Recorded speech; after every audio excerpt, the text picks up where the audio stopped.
Hi welcome to our channel. ఈరోజు మన ముందు ఒక స్పెషల్ గెస్ట్ ఉన్నారు. ఆస్ట్రో న్యూమరాలజీ ఫార్మిస్ట్ స్పెషలిస్ట్ అయిన భైరవ్ దేవన్ సెనిగల గారు. ఆయన నాడి ఇంకా కేపీ వేదికని ఉపయోగించి అన్ని కలిపి రాశుల ఫలితాలు చెప్తారు. సో ఈ రేపటి నుండో సంథింగ్ ఎప్పటి నుండో శని వక్ర దృష్టి అనేది స్టార్ట్ అవబోతుంది. సో వక్రత్వంలో శని ఎలా ఉంటారు, ఏ రాశుల వారికి ఎలా పనిచేస్తారు అనేది ఆయన్నే అడిగి తెలుసుకుందాం. నమస్కారం సార్. నమస్తే అమ్మా.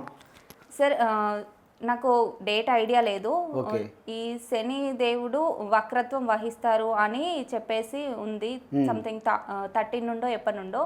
సో ఈ శనిదేవుడు వక్రత్వం వహిస్తే ఎలా ఉంటుంది, ఏ రాశికి ఎలా ఉంటుంది? ఫస్ట్ రాశి నుండి మొదలు పెడదాము. ఫస్ట్ మేష రాశికి ఎలా ఉండబోతుంది? శని అంటే మన శనేశ్వరుడు రేపు 13వ తేదీ నుంచి సాయంత్రం 13వ తేదీ నుంచి రెట్రోగ్రేడ్కి వెళ్ళిపోతుంది. రెట్రోగ్రేడ్ అంటే వక్రత్వం అనమాట. సో వక్రత్వంలోకి వెళ్ళిపోవడం వలన చాలా చాలా మేజర్ చేంజెస్ రాబోతున్నాయి. శని ఈ మంత్లో జూలైలో శని వక్రత్వంలోకి వెళ్ళిపోతున్నాడు. అలాగే వచ్చేసి రవి కూడా మనకు ఎక్కడి నుంచి గురువుతో కనెక్ట్ అయి ఉన్నాడు. గురువు నుంచి మళ్ళీ ఇక్కడ కర్కాటకంలోకి వస్తున్నాడు సూర్యభగవానుడు. తర్వాత బుధుడు కూడా మనకు రెట్రోగ్రేడ్ అవుతున్నాడు బుధుడు.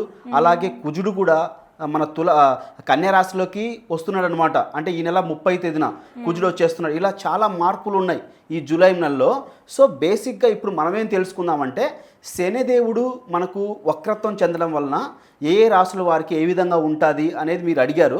సో దాన్ని నేను చెప్తాను అనమాట. అంటే నేను ఏంటంటే సో ఒక్కొక్క టాపిక్ అంటే నేను అన్నీ మర్చిపోతానని చెప్పేసి అన్నీ అంటే ఏ వారికి ఎలా ఎలా ఉంటుందని చెప్పేసి నేను ఒక సీక్వెన్స్లో పెట్టుకున్నాను. దాని ప్రకారం మనం చెప్తాం. అంటే అన్ని విధాలుగా అన్నీ మనం కలుపుకొని చెప్పాలి. ఒకటి మిస్ అయిపోయినా కానీ చాలామంది ఫీల్ అవుతారనమాట, కరెక్ట్గా మనకు చెప్పలేము. సో దాని ప్రకారం మనం చూసుకున్నట్లయితే ఇప్పుడు మేషరాశి వారికి చూసుకున్నట్లయితే హెల్త్ పరంగా సో వీళ్ళకు మేషరాశి వారికి హెల్త్ పరంగా మానసిక ఒత్తిడి, కాళ్ళ నొప్పులు, శరీర బలహీనత ఇవి ఉండొచ్చు.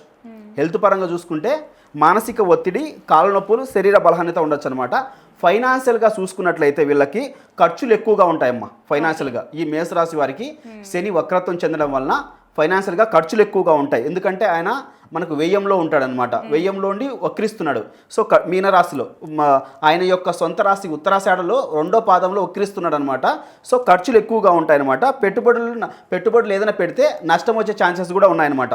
సో ఈ మేషరాశి వారికి పెట్టుబడుల్లో నష్టము అలాగే ఖర్చులు ఎక్కువగా ఉంటాయి. అలాగే ఫ్యామిలీ పరంగా చూసుకుంటే తల్లిదండ్రులతో అసహనం, అంటే తల్లిదండ్రులతో కొంచెం జాగ్రత్తగా ఉండాలా. అసహనానికి గురి కాకుండా తల్లిదండ్రులు కొంచెం వీళ్ళని ఇబ్బంది పెడుతూ ఉండొచ్చు. సో తల్లిదండ్రుల పరంగా కొంచెము అసహనానికి లోనయ్యే ఛాన్సెస్ ఉన్నాయి, జాగ్రత్తగా ఉండాలన్నమాట. అలాగే పర్సనల్గా చూసుకున్నట్లయితే ఒంటరిగా ఉండాలనే కోరిక వీళ్ళకి ఎక్కువగా ఉంటుందన్నమాట. ఈ శనేశ్వరుడు 138 రోజులు వక్రత్వంలో ఉంటారు. అంటే దాదాపు అంటే అక్టోబర్, నవంబర్, డిసెంబర్, నవంబర్ 28 వరకు కూడా, నవంబర్ నెల మొత్తం 28 నెల వరకు కూడా ఈయన వక్రత్వంలో ఉంటాడు. కాబట్టి వీళ్ళు కొంచెం ఈ వక్రత్వం వల్ల మేషరాశి వారు పర్సనల్ లైఫ్కు చూసుకుంటే ఒంటరిగా ఎక్కువగా ఉండాలనుకోవడం ఇలాంటివి కూడా ఉంటాయన్నమాట పర్సనల్ లైఫ్లో. సో అలాగే వచ్చేసి కోరికలు పెరుగుతాయి. ఒంటరిగా ఉంటారు, కోరికలు అనేవి పెరుగుతాయి. సరే లైఫ్ స్టైల్ చూసుకున్నట్లయితే ధారాళమైన మన ఖర్చు ఎక్కువగా పెడుతుంటారు వీళ్ళు. ఎందుకంటే ఆల్రెడీ వచ్చేది ఆదాయం తక్కువగా ఉంటుంది వీళ్ళకి, ఖర్చు ఎక్కువగా చేస్తుంటారు. లైఫ్ స్టైల్ అనేది ఖర్చు ఎక్కువగా పెడుతుంటారు, దాన్ని కంట్రోల్ చేసుకోవాలి. సోషల్ లైఫ్లో మనం చూసుకున్నట్లయితే మనకు మిత్రులతో దూరంగా ఉంటారు, అపార్థాలు ఎక్కువగా వస్తుంటాయి. అంటే వీళ్ళు ఫ్రెండ్స్తో కొంచెం దూరంగా వ్యవహరిస్తుంటారు. అలాగే ఖర్చులు కూడా ఎక్కువగా వస్తుంటాయి. మిత్రుల ద్వారా అపార్థాలు అనేవి వస్తుంటాయి అన్నమాట. ఇది మనకు లైఫ్ స్టైల్. కోర్టు కేసులు చూసుకుంటే ఆలస్యం అవుతుంటాయి. కోర్టు కేసులు ఎవరికైనా నడుస్తుంటే ఆలస్యం అవుతున్నాయి, దాని ద్వారా శ్రమ కూడా కలుగుతుందమ్మా కోర్టు కేసులు చూసుకున్నట్లయితే. నెక్స్ట్ మూవీ అవకాశాల కోసం ఎదురు చూస్తుంటారు చాలామంది. మూవీ ఫీల్డ్లో ఉంటారు ఈ మేషరాశి వాళ్ళు. వీళ్ళకి వచ్చేసి అవకాశాలు కొంచెం అరుదుగా ఉంటాయి లేదా వాయిదా అవుతుంటాయి. అవకాశాలు తక్కువగా వస్తుంటాయి. కొంతమందికి ఏంటంటే అవకాశాలు వస్తున్నాయి అనిపిస్తాయి కానీ వాయిదా పడుతుంటాయి అనమాట మూవీ ఫీల్డ్లో. వీళ్ళు కొంచెము శనేశ్వరుడికి మామూలుగా నేను చివరిలో చెప్తా ఏమేం చేయాలనో ఇది అనమాట మూవీ ఫీల్డ్ వాళ్ళకి. సో పొలిటికల్గా చూసుకున్నట్లయితే ప్రజలతో దూరంగా ఉండే అవకాశాలు ఎక్కువగా ఉన్నాయి. అంటే ప్రజల దగ్గరికి వెళ్ళకుండా ప్రజలను పట్టించుకోకుండా, అంటే వాళ్ళకు శ్రమ పరంగా కావచ్చు, వాళ్ళకు ఒత్తిడి పరంగా కావచ్చు, ప్రజలకు దూరంగా ఉండి వాళ్ళని పట్టించుకోకుండా ఉండే ఛాన్సెస్ కనపడుతున్నాయి అనమాట. ఎడ్యుకేషన్ పరంగా చూసుకున్నట్లయితే ఏకాగ్రత కోల్పోతుంటారు చిన్నపిల్లలు, విఘ్నాలు ఎక్కువగా కలుగుతుంటాయి. ఏకాగ్రత అనేది పిల్లలకి ఉండకపోవడము, విఘ్నాలు ఎక్కువగా కలుగుతుంటాయి అనమాట వీళ్ళకు. సో చిన్నపిల్లల్ని కంట్రోల్ చేసుకోవాలన్నమాట. పిల్లల యొక్క ఆరోగ్యం కూడా కొంచెం జాగ్రత్తగా చూసుకోవాలన్నమాట. ఇది ఈ మేషరాశి వారికి అనమాట. శని వక్రత్వం చేయడం వల్ల నేను ఒక్కొక్కరికి ఒక విధంగా చెప్పాను. సో నేను ఏ విధంగా చెప్పాను, వేదిక్ని కన్సిడర్ చేసుకొని, అలాగే కేపీ సిస్టాన్ని కన్సిడర్ చేసుకొని, నాడీ పద్ధతి 3 పద్ధతుల ద్వారా ఈ మేషరాశి వారికి ఎట్లట్లా ఉంటుందనేది అన్ని విధాలుగా చెప్పా. పొలిటికల్గా, ఫైనాన్షియల్గా అన్ని విధాలుగా చెప్పా. ఫైనాన్షియల్ అయితే ఖర్చులు ఎక్కువగా ఉంటాయి, ఆరోగ్యం జాగ్రత్త చూసుకోవాలా, ఒంటరిగా ఉండడానికి ఎక్కువగా ఇష్టపడుతుంటారు, అలాగే స్నేహితులతో దూరంగా ఉంటారు, వాళ్ళతో అపార్థాలు పోయే ఛాన్సెస్ ఉన్నాయి, అలాగే గొడవలు కూడా కలిగే ఛాన్సెస్ ఉన్నాయి, జాగ్రత్తగా ఉండాలా.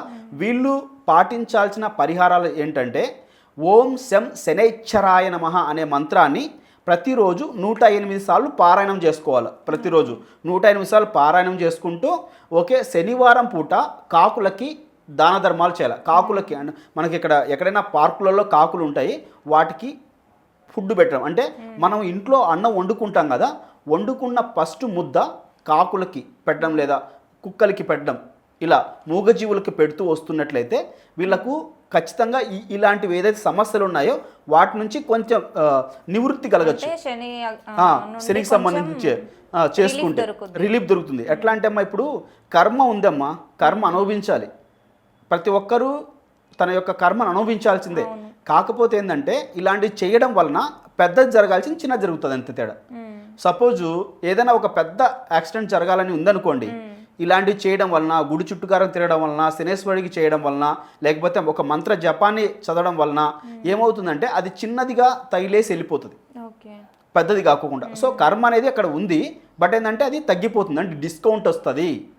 ఇట్లా డిస్కౌంట్ మీకు 100% జరగాల్సింది 90% డిస్కౌంట్ వచ్చి ఒక 10% అలా జరిగి వెళ్ళిపోతుంది అనమాట. సో ఇది మేషరాశి వాళ్ళు చేసుకోవాల్సిన పూజలు, దానాలు అనమాట అమ్మా.